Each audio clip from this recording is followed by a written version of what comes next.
আর নজর রাখবো এবার নকশালবাড়ির দিকে। নকশালবাড়িতে সেখানে 4 বছর ধরে বন্ধ জল প্রকল্প, আর সেই প্রকল্পই চালু করতে উদ্যোগী শিলিগুড়ি মহকুমা পরিষদ। শুরু হয়েছে যান্ত্রিক ত্রুটি সারানোর কাজ। দেখুন, 4 বছর পর জল প্রকল্প চালুর উদ্যোগ, তাই এলাকা পরিদর্শন।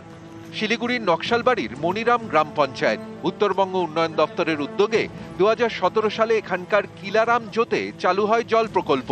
খরচ হয় প্রায় 1 কোটি টাকা।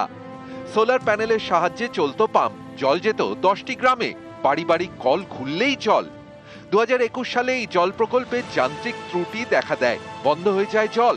সমস্যায় পড়ে মাল্লাবাড়ি, সুরজবড়, তারাবাড়ির প্রায় 1000-এর বেশি বাসিন্দা।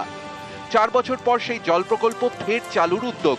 তার আগে এলাকা ঘুরে দেখেন শিলিগুড়ি মহকুমা পরিষদের সভাধিপতি। দ্রুত জল প্রকল্প চালুর আশ্বাস দেন।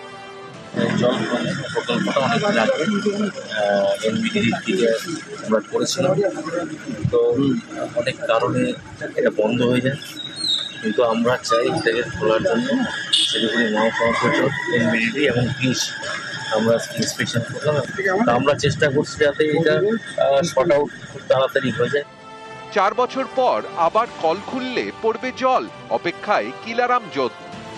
হয়তো বড় প্রজেক্টটা ফেলা রাখে তো কোনো লাভ নেই, যতগুলো নোংরা পড়ে আছে, সামানগুলো চুরি হচ্ছে, এখনো কেয়ারটেকার হিসাবে কেউ নেই। তাড়াতাড়ি শর্ট আউট, ম্যাটারটা শর্ট আউট হয়ে যায়, গ্রামবাসীগুলো জল পায়, তাহলে আমরা খুবই উপকারও পাবো।